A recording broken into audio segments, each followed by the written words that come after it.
Hi, this is Oliver Palotai from Kamelot, and you're watching SoFuckingCool.com. All right, so fucking cool here with Oliver from Kamelot. How you doing, man? Good, really good. Tour's going great, and yeah, we had an off day yesterday and today in Buffalo, so excited. Longest tour for you guys, one of your biggest North American tours that you ever did. It's got to be a little bit hectic to go from town to town the way you guys went. Well, combined with the first US tour we did in May, it's actually the longest tour ever done, yeah. But that's based on the success of the album, and we're really happy that it's going so well, so nothing to complain here. Yeah, right? Yeah, could be a lot worse, you know what I mean? That's for sure. Right. Now, Haven, I love the album. Thank you. I love everything about it. I love the different direction that you took in it, and from what I picked up on it, it's almost like you guys are rebelling against all the social media and all the bullshit that's out there these days.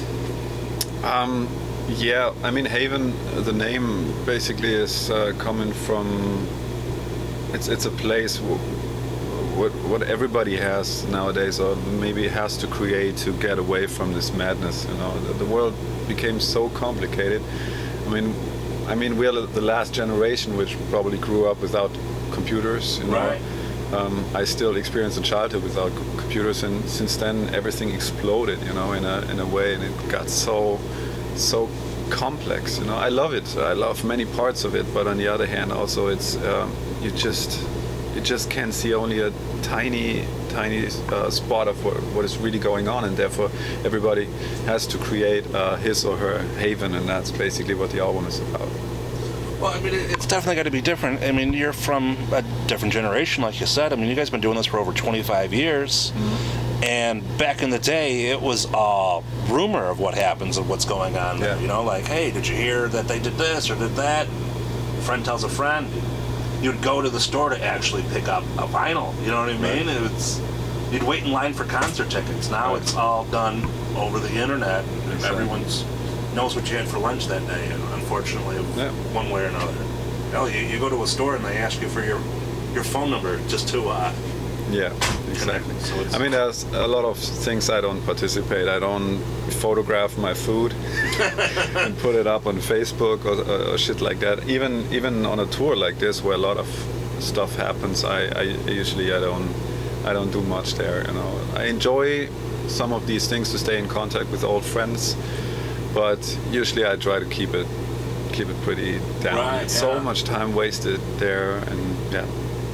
Well, that and even the shows change these days. I mean, you don't see the kids rocking out the way they used to and enjoying the music. You're looking at it, and what do you see? It's a sea of cell phones. If everyone's gonna right, and then you have tons of crappy live bootleg on YouTube. Yeah, for sure.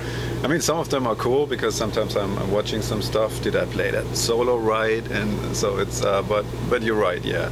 Still, people are enjoying the concerts, I think. I mean, like I said, it's a different feeling out there when you go out there, and instead of just taking in the moment, and you know what I mean? It's just like, this was amazing. I'm here. I'm watching this. Right.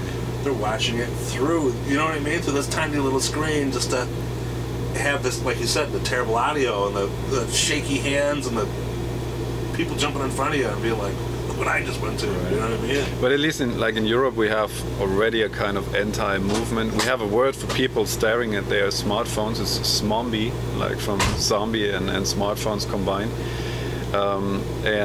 And really, when we go out with friends, it's like a rule: no smartphones, you know, nothing there. So there is an anti-movement, and I like that. You know, you have to be able to stop that and don't stare on your phone or computer all the time. Yeah, definitely. I mean, I work with computers all day in the studio, so I enjoy a lot of it, you know. Yeah, but there's a time you definitely gotta unplug from the matrix. Right. You know what I mean? Especially being out, like you said, with your friends and stuff like that. It's the most irritating thing in the world when you guys are having a good time and it's like, I'm here with you. Like, fucking, don't worry, exactly. You're tweeting too. This is wrapping up on the 12th for you guys, this tour. Is that right? Right. That's last concert. I don't even know where. I think it's Tampa. Or did we start there? I'm really bad in those things. Even in Europe, I stumble out of the bus in the morning and I listen to the language and this is where we are. I'm really bad in those things. Right. I understand that after that wraps up next year, you guys are going to go overseas. I've heard some rumblings of. There are plans for Japan again. We love touring Japan. It's so organized, it's so well done. Australia. We even have looking towards China now. You know, have some invitations there. So that would be really cool. Yeah, that would definitely be a different experience for sure. Yeah. China would be the first for you? Yeah, we just stopped there once for flying into Taiwan. I think it was Taiwan. Well, that's got to be a different experience, though. When you go to a different country and they don't speak the language, but they go ahead and they're singing their songs, that they know all the words, they know everything. You know what I mean? It's great. Yeah, I love languages. I learn always languages during the tour. It's one of the things that keeps me from being bored. Different cultures, and it's part of our life. Now, for you guys have been doing this for so long, what I want to know is, what was like the first time when you actually realized that people gave a shit about you? Like, you know what I mean? Like when you hear it on the radio, or you see somebody wearing your T-shirt or something like that. I mean, when did it click into you? You're like, wow, this is actually turning into something. There are things like you walk on the street and you suddenly see somebody with a shirt and the name of your band is on it. You know, those are the weird moments, especially at the beginning when you're not used to it. I remember the first US tour 10 years ago, and it was so much smaller than this. You know, it was a short tour, and it grew a lot since then. And of course, you get used to things, but you never get used to enthusiastic fans. So we have a big German crew guy trying to pass the camera. Of course, he's not succeeding. This is why it's shaking now. It's not an earthquake, not the Niagara Falls flooding towards us, just crew people being clumsy. But we need them. They're friends. good friends. There's my FOH. The mixing engineer, and everything depends on him. If I would say something bad now about him, he would like mix my keyboard shitty, and everybody would say, you know, this guy can't play. So I have to keep silent about the truth. Now, one thing I want to talk to you about is touring overseas. Is it harder now? I mean, after everything that went down this month, is it in a different mindset where you don't know what you want to do, or are you a little bit more reluctant on playing certain venues or certain crowds? Or I heard about bands canceling their tours, and I don't respect that, because I just don't see it's exactly what these guys want. These brainless idiots, you know, they want to put fear in our heads, and we just shouldn't go along. You know, they want to destroy our lifestyle, and I'm not up for it.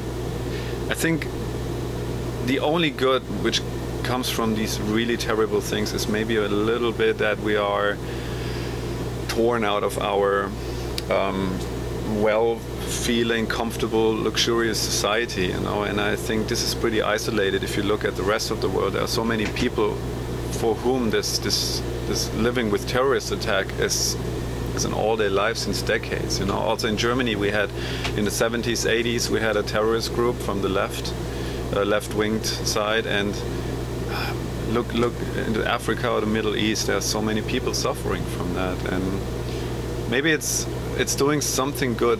You know, maybe it's doing some awareness for our lifestyle, how precious it is, and also how fragile, and we got to protect it. And the show must go on. Definitely. That's one thing I like to hear. I mean, I'm glad to see you guys are going to keep on pushing, and give it all you can. You know, I mean, right.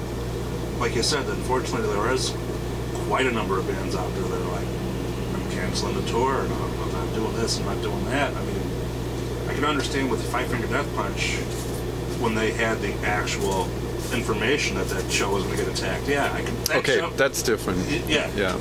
That's a different experience. But other than that, it's just canceling the whole tour just because. Like you said, I don't think that's cool. Yeah, you're letting the tears wet for sure. You're putting fear into it, and you're taking away from the fans. You know what I mean? It's people need an escape. They need to go out and see the show. They need to. I mean, there are things like, for example, we have in Germany these traditional Christmas markets.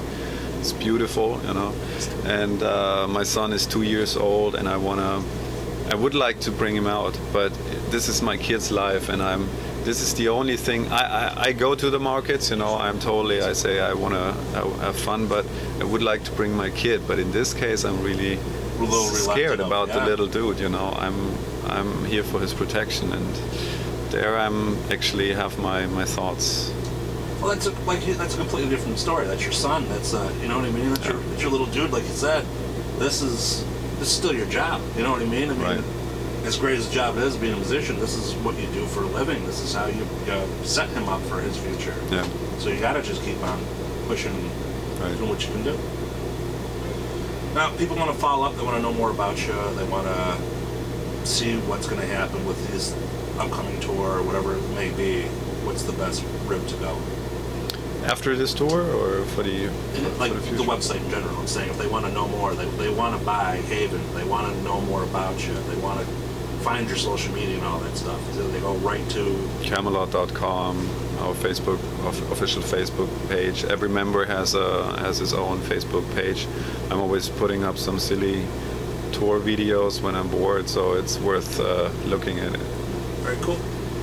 All right, man. Appreciate your time. Look forward to the show, and what you guys got coming out next. After this, we have an off period. I go back to the studio. I do a lot of production, soundtrack, orchestration work.